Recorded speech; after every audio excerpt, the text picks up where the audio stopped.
ఈ లోకంలో అతి తేలికగా బాలురా వృద్ధులా, స్త్రీయా పురుషుడా, పండితుడా పామరుడా ఈ వివక్ష లేకుండా ఎవరైనా సరే మంగళాన్ని పొందడానికి మాంసనేత్రంతో దర్శనం చేసి ఈశ్వరుని యొక్క అనుగ్రహాన్ని ప్రోధి చేసుకోవడానికి వీలైనటువంటి దర్శనాలలో అద్భుతమైనటువంటి దర్శనం సంధ్యాకాల దర్శనం. సూర్యోదయ సమయంలో ఉదయిస్తున్నటువంటి సూర్యుని యొక్క కాంతిని చూసిన, అరుణారుణ కాంతులను చూసిన, రథం వస్తున్నప్పుడు ముందు లోపల కూర్చున్న రథి కనపడడు, సారథి కనపడతాడు. అరుణుడు సూర్యరథానికి సారథి. అందుకే అరుణుని యొక్క ఉదయం అరుణోదయం, ఆ ఎర్రటి కాంతులను చిమ్ముతుంది ఆకాశం. సంధ్యాకాలంలో ప్రాతకాలంలో ఒక్కసారి ఆకాశం వంక చూసి ఎవరు నమస్కరిస్తారో వారికి మంగళములు కలుగుతాయి, వారికి అమంగళములు తొలగిపోతాయి. అలాగే స్వామి హనుమ యొక్క ముఖమండలము సంధ్యాకాలమునందు ఆకాశము ఎటువంటి మంగళాన్ని ఇవ్వగలిగినటువంటి శక్తితో దీప్తిని పొంది ఉంటుందో అటువంటి దీప్తిని పొంది హనుమ యొక్క ముఖమండలం ఉంటుంది. అందుకే సంధ్యాయా సమభిస్పృష్టం యథాతత్ సూర్యమండలం. ఆయన ముఖం నాసికయా తస్యా తామ్రయా తామ్రమాబభౌ. ఆయన యొక్క ముఖము, ఆయన యొక్క నోరు, ఆయన యొక్క ముక్కు ఎర్రగా పగడాల ముద్దలా ఉంటుంది.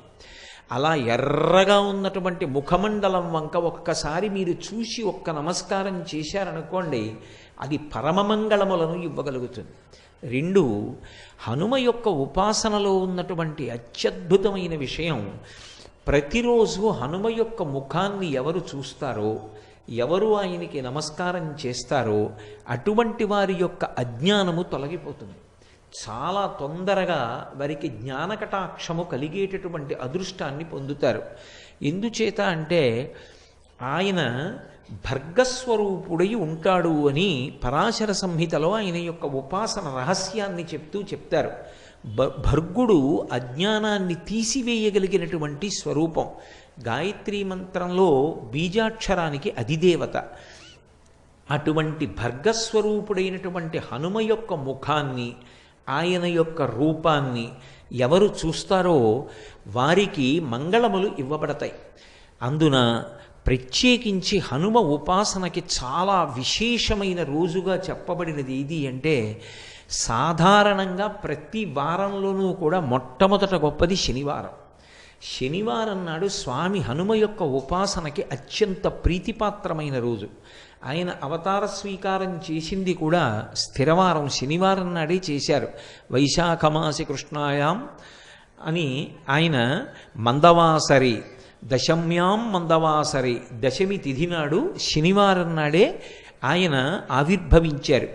శనివారం ఆయన ఉపాసనకి చాలా శ్రేష్టమైనటువంటి రోజు. ఎందుచేత అంటే ఆ రోజు ప్రారంభం శనిహోరతో ప్రారంభమవుతుంది. శనీశ్వర గ్రహాన్ని తన తోకకి చుట్టి ఆయన మీద శని యొక్క ప్రభావం లేకుండా చూసి శిక్షించినటువంటి వారు స్వామి హనుమ. అప్పుడు శరీరము శిథిలమై స్వామి హనుమని ప్రార్థన చేశాడు శనీశ్వరుడు. అయ్యా, నీ చేత నేను ఇప్పటికే చాలా హింసింపబడ్డాను, నన్ను నీ తోక నుంచి విడిపించు, నీకేం కావాలో అడిగాడు. అడిగితే స్వామి హనుమ శనీశ్వరుని నుండి ఒక మాట పుచ్చుకున్నారు. ఎవరు నాకు పరమ భక్తులై ఉంటారో అటువంటి వారి జోలికి నువ్వు వెళ్ళకూడదు.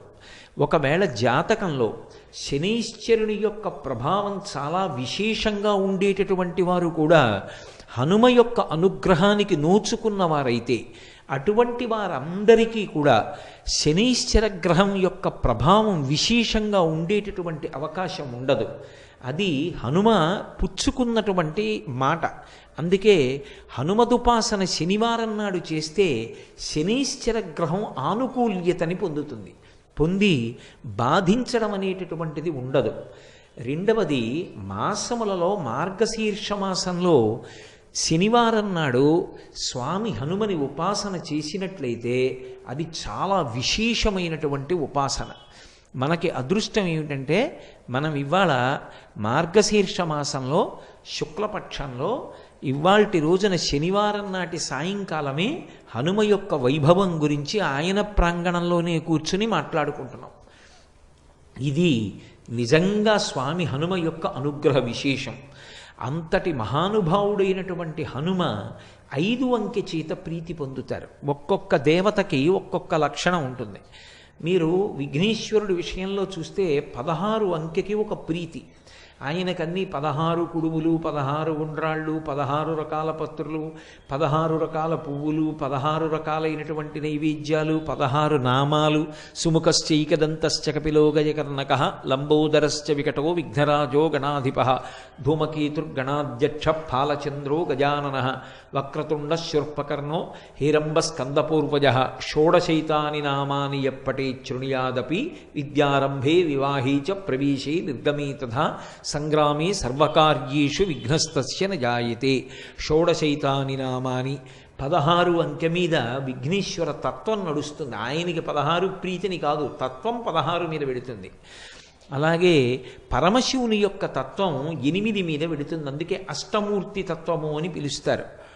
మీరు హనుమకి సంబంధించినంత వరకు ఆయన యొక్క విశేషం, ఆయన తత్వం 5 అంకె మీద నడుస్తుంది. అందుకే హనుమకి 5 పదార్థములను నివేదన చేస్తారు. 5 రకాలైనటువంటి పత్రముల చేత పూజ చేస్తారు. పంచముఖములతో కూడినటువంటి ఆంజనేయ స్వామి యొక్క ఉపాసనా విధానం ప్రత్యేకంగా ఉంటుంది. ఆయనకు ఒక దీక్ష ఉంది పరాశర సంహితలో, హనుమద్దీక్ష అని దీక్షా స్వీకారం చేస్తారు. చేసినప్పుడు అందులో అతి తక్కువ కాలం దీక్ష 5 రోజులు. 5 అంకె చేత ఆయన తత్వం ప్రకాశిస్తూ ఉంటుంది. హనుమ యొక్క అవతార ఆవిర్భావ సమయంలో లోకానికంతటికీ కూడా సృష్టికర్త అయినటువంటి చతుర్ముఖ బ్రహ్మగారు ఆయన యొక్క వైభవాన్ని కీర్తిస్తూ ఒక మాట అన్నారు. అమిత్రాణం భయకరో మిత్రాణం అభయంకర అని చెప్పారు. దేవతలందరూ తమ తమ శక్తుల్ని హనుమకి ధారపోశారు. అది కూడా చాలా విశేషంగా. ఎలా? ఏ దేవత యొక్క ఆయుధానికి కూడా హనుమ కట్టుబడరు. ఆయన్ని నిర్జించడం సాధ్యం కాదు. అంతటి మహానుభావుడై, అంతటి బలవంతుడై ఆయన నిలబడితే బ్రహ్మగారు ఆయన్ని కీర్తిస్తూ ఒక మాట అన్నారు. ఇది హనుమత్ తత్వానికి జీవమైనటువంటి మాట. అమిత్రాణం భయకరో మిత్రాణం అభయంకర. అమిత్రులైనటువంటి వారికి ఆయన పరమ భయంకరుడు. అమిత్రులు అంటే మిత్రులు కానివారు. ఎవరికి మిత్రులు కానివారు? ఎవరో నేను ఒకడిని చూపించి వాడికి నేను మిత్రుణ్ణండి అంటే సరిపోదు. ఎవడు ధర్మానికి మిత్రుడు కాడో, ఎవడు దైవానికి మిత్రుడు కాడో, ఎవడికి వేద ప్రతిపాదితమైనటువంటి వాక్కు యందు విశ్వాసము లేదో, ఎవడు ఈశ్వర ధిక్కారం చేస్తాడో అటువంటి వాడి పట్ల ఆయన ఆగ్రహము వ్యక్తమవుతుంది.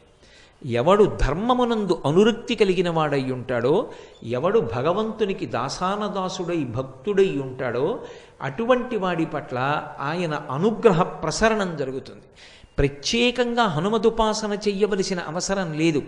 హనుమని ఉపాసన చేస్తేనే ఆయన అనుగ్రహం కలుగుతుంది అనుకోక్కర్లేదు. ఆయన యొక్క అనుగ్రహ విశేషంలో ఇదొక లక్షణం.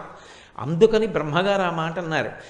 ఎవడు ధర్మమునందు అనురక్తి కలిగినవాడో, ఎవడు భక్తి కలిగినవాడో, ఎవడు ఈశ్వరుని యొక్క పాదములను ఉపాసన చేస్తూ ఉంటాడో అటువంటి వాడికి హనుమ యొక్క కటాక్షము ఎప్పుడూ లభిస్తూ ఉంటుంది. అటువంటి వాణ్ణి హనుమ ఎప్పుడూ కాపాడుతుంటారు.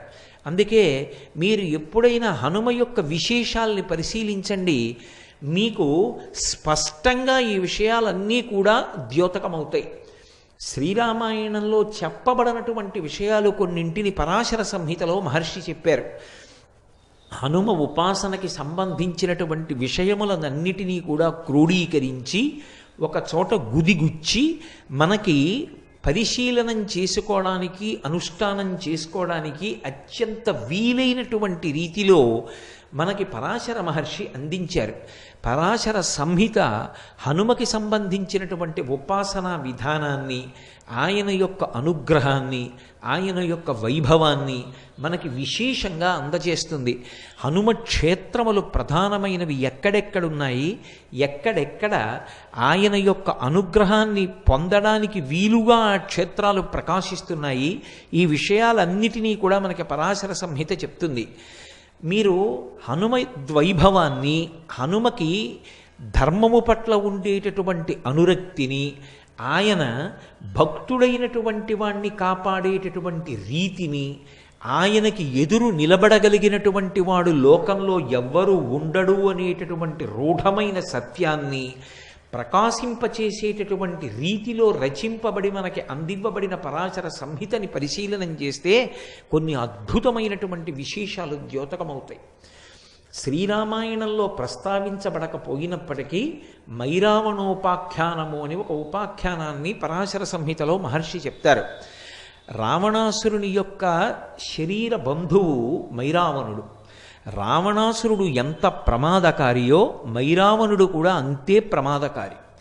పైగా విశేషమైనటువంటి మాయాశక్తులను కూడా తీసుకుని ఉన్నవాడు. ఎంతటి మాయకైనా సరే లోకాన్ని వశం చెయ్యగలిగినటువంటి వాడు. అటువంటి వాడు పాతాళంలో ఉన్నటువంటి లంకాపట్టణానికి అధిపతి అయి ఉన్నాడు. ఆ మైరావణునికి ఒక చెల్లెలు ఉండేది, ఆమె పేరు దుర్దండి. ఆ చెల్లెలు దుర్దండికి ఒక కుమారుడు ఉండేవాడు, అతని పేరు కాలమేఘుడు. ఒకప్పుడు దేవర్షి అయినటువంటి నారద మహర్షి లోక సంచారం చేస్తూ పాతాళంలో ఉన్నటువంటి లంకాపట్టణానికి వెళ్ళారు. వెళ్ళి ఆ కాలమేఘుడు అనబడేటటువంటి వ్యక్తిని చూశారు. చూసి ఆయన కొన్ని మాటలు చెప్పారు.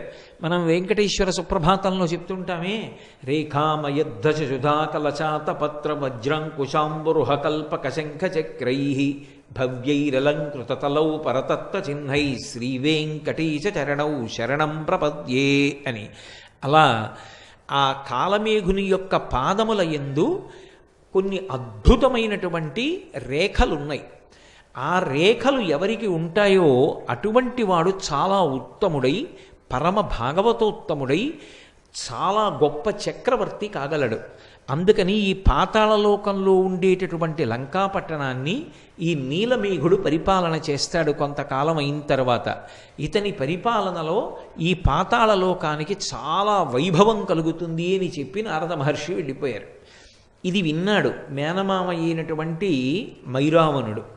తన మేనల్లుడు ఆ నీలమేఘుడు ఎక్కడ చక్రవర్తి అవుతాడో, చాలా గొప్ప కీర్తి ప్రతిష్టలు తెచ్చుకుంటాడో, భగవద్భక్తుడై ప్రకాశిస్తాడో, ధర్మమునందు అనురక్తి కలిగిన వాడవుతాడోనని ఆయనని పెద్ద పెద్ద బరువైన ఇనప గొలుసులతో బంధించాడు.